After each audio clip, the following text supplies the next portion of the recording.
By now you should have watched my previous video that discusses the basics of integration and applies it to integrating along a straight line. In this video, I want to talk about integrating along a curved line and how we need to be careful about our choice of geometry, make sure that our coordinate system matches the geometry of our problem. But one thing to keep in mind is that the basics are still going to be the same. We're trying to take some continuous object, cut it up into little bits, and add up all the little bits to get our whole object.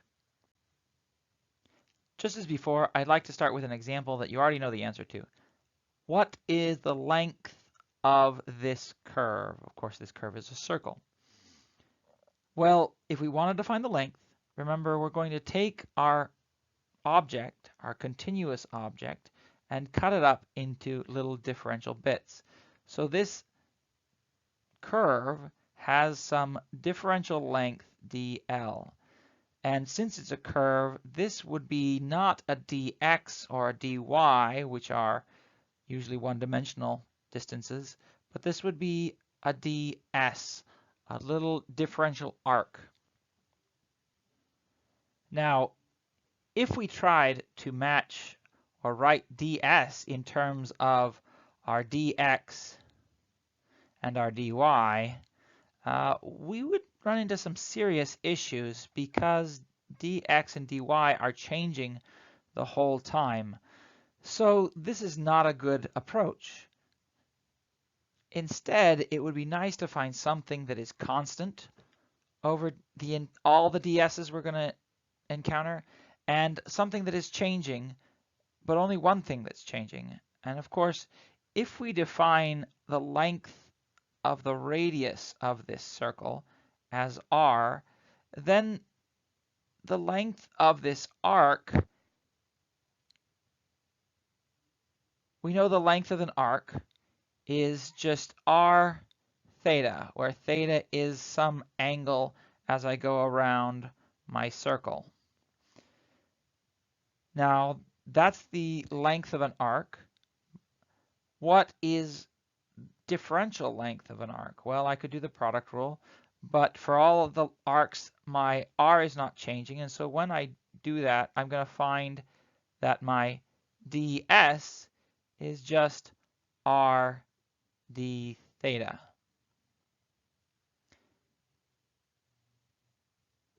So this angle here is some small differential angle.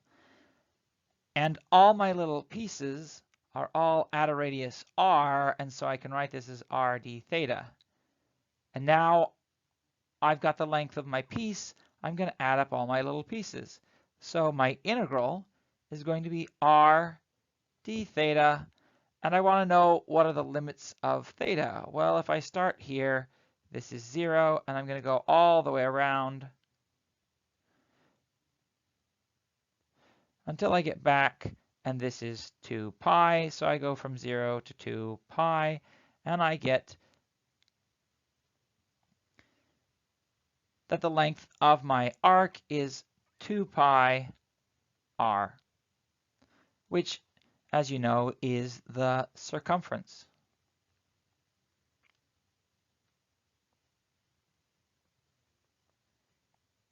So just as before, we've taken a continuous object, we've cut it up into little bits, and then we've added up all the bits to get the length of our continuous object.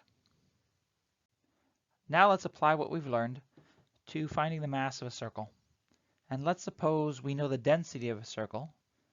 Let's suppose the linear mass density is given by some coefficient, and we don't know what that coefficient is, or we're trying to find out that coefficient, divided by 2 pi r times cosine squared of theta. So that's our density function. And we want to find the mass of this. Well, if we look at this and we think about it, cosine of theta is going to be maximum at 0 and at pi,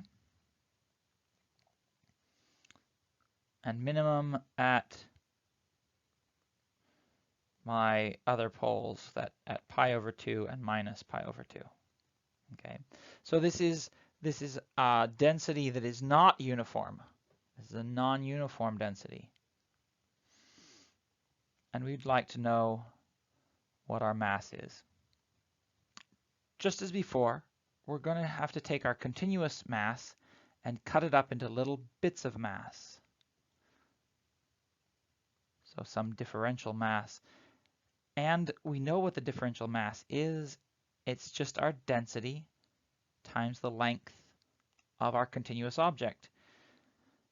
This is, by the way, even though it's a circle and in 2 dimensions, it's still a linear mass density, and because it's still an arc length. A circle is actually, the line of the circle is 1-dimensional, even though it curves.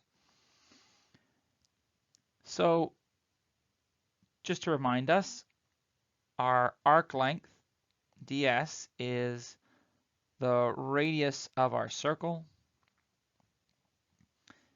times some differential angle. And with that, I've got all the pieces I need. I know what lambda is. I've worked out what ds is. And so I can begin to write my integral. My integral is going to be, for my total mass, it's going to be the integral of all my little differential masses. Or in other words, that's going to be the integral of lambda ds. And if I plug in the pieces that I have, that's going to be the integral of lambda is this coefficient, whatever it is, has units of mass, divided by 2 pi r cosine squared theta. That's my lambda, and now my ds is r d theta. Of course, I notice that I can cancel my r's, and then anything that's left that's constant isn't dependent on theta, I can pull out of my integral, and so I get a over 2 pi times the integral of cosine squared theta d theta. And my limits of integration, again, I might pick 0 to 2 pi. I want to go all the way around the circle. At this point, if you know how to integrate this function, then great. Otherwise, you look it up in a table. And it turns out, let's just write the constant bits first. It turns out that that integral works out to be theta over 2 plus sine of 2 theta divided by 4, evaluated from at my endpoints. Now, of course, whenever theta is 0, both terms in my binomial here are going to be 0. Sine of 4 pi is also 0. And so the only thing that's going to be left over is when I plug 2 pi into here, and I'm going to get as my answer a over 2 pi times pi, and that's going to cancel my pi's, and so I just get a over 2 as my total mass. So now I know that whatever my total mass was, if I knew what that was, that this coefficient is just twice that mass. If I were looking for the coefficient, I'd know it. If I had the coefficient, I now have the mass. Okay, so we did the same thing we did before. Even though it wasn't a length, it was a mass. We just chopped our continuous object into little mass bits. We took our linear mass density, because this is a circle, and a circle is a linear object,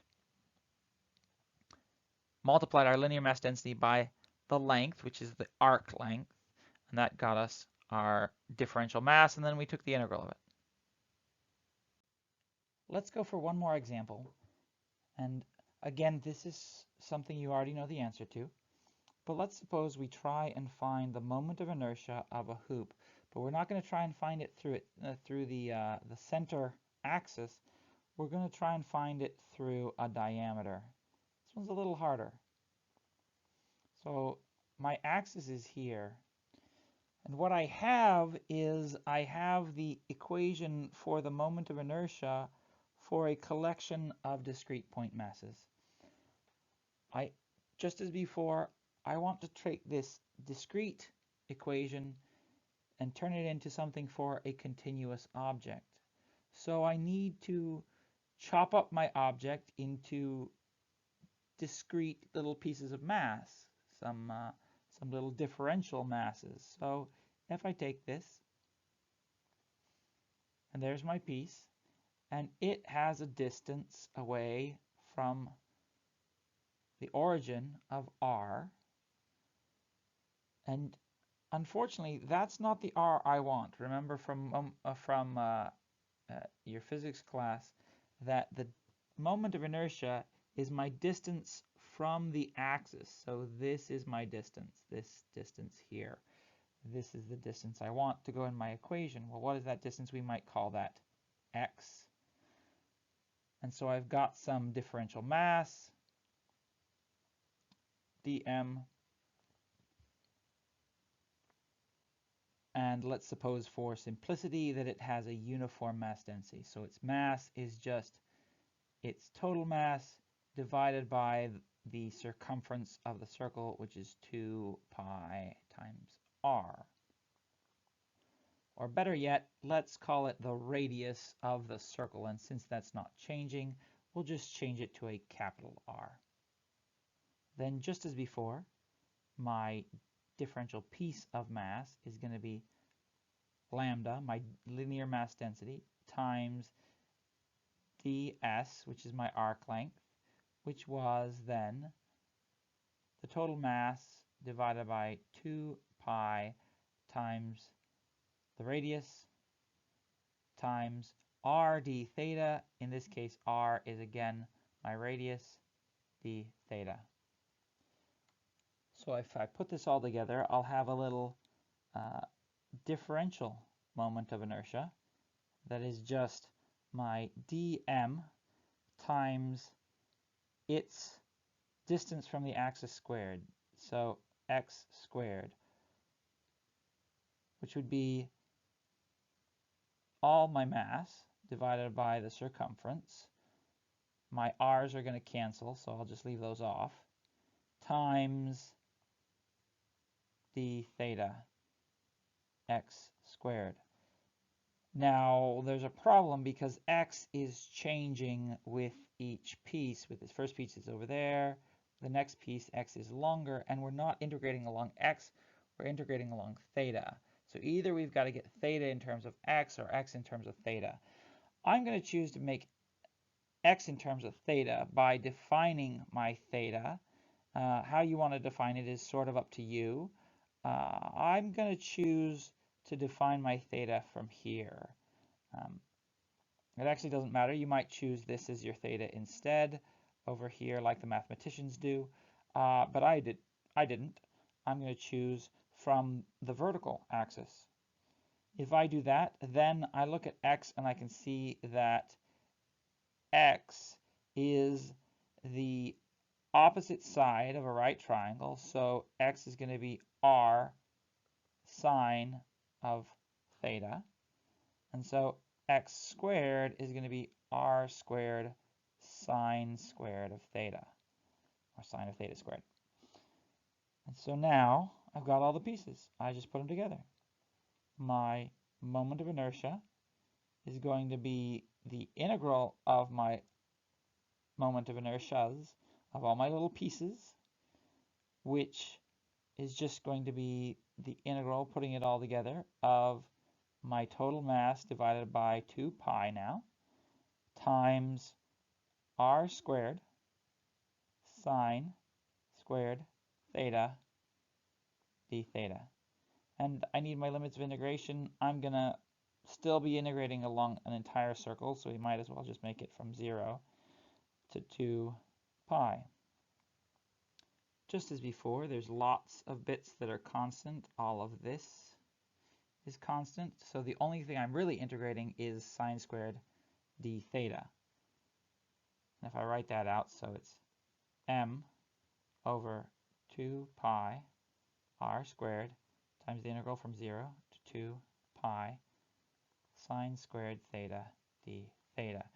And you can look this up in a table. It's very similar to cosine squared. In fact, it's just the difference of a minus sign.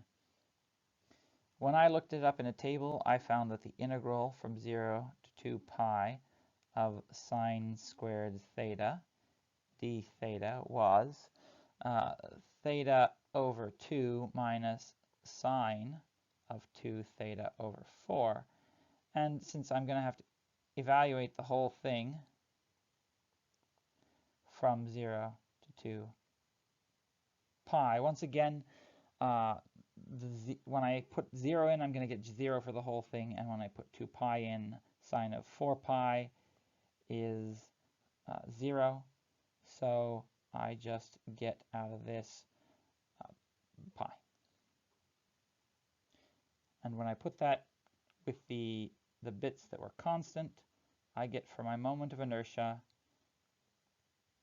of this hoop, about its diameter is 1/2 the total mass of the hoop times its total radius squared. And if we look that up in a table, we find that that's exactly what the textbook gave us as well. So now you've seen that just like with the line, we can chop up curves into little bits and add them up and use integration to answer interesting physical questions. The only difference that we'll have to be careful of is now we're dealing with little arc lengths. So our dl is really ds, and ds is going to be r d theta, right? It's the length of my arc. But other than that, it's the exact same way. So everything we know about linear integration applies to curved integration as well. And we just have to be careful of our geometry. So we're going to want to make sure that we pick the geometry that best answers the question.